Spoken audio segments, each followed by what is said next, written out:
It's sort of a hybrid of journalism and memoir and history. I set out to really explore sort of a sliver of the white supremacist movement online at this moment in time, sort of 2019 and early 2020 was when I was writing the book.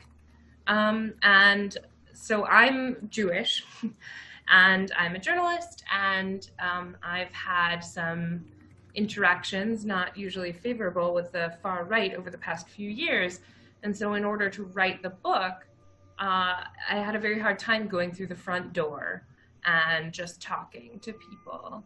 And so a lot of what I did for the book was sort of figuring out other means of getting an inside perspective on the white supremacist movement today, and particularly how it manifests online. So that involved taking on other identities and sort of eavesdropping on private chats between members of white supremacist groups with the goal of documenting in a pretty straightforward, non-jargony, and urgent way the sort of danger and the virulence of this movement. There's a real tendency to otherize white supremacists and white nationalists as, oh, they're poor, they're economically anxious, they're, Cletus in his mother's basement, there's this idea that they're uneducated.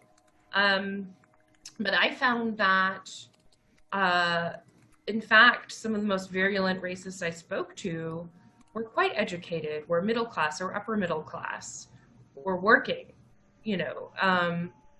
jobs of various descriptions, and were from all over the country, not just the South. I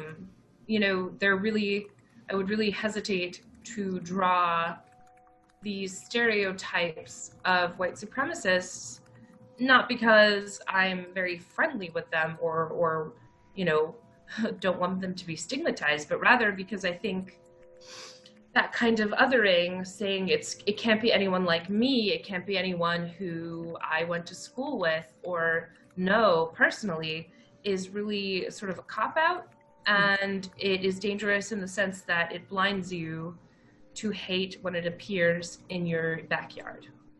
People who participate in the movement in a casual fashion, people who spread its memes and who wind up in these chat rooms, really come from a variety of backgrounds. Some are very young, some are middle-aged. There's really, the primary common denominator is simply whiteness, and everything else is negotiable. There isn't really a hard and fast line you can draw. And while it's very, very tempting to say, there are a lot of ways you can get involved in the struggle against hate and the struggle against white supremacy, and that you are not exempt from that struggle.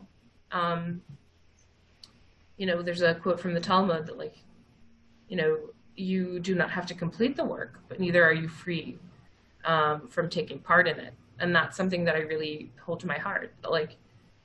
I would want the reader of this book to come away energized to struggle against hate and to take that struggle in hand.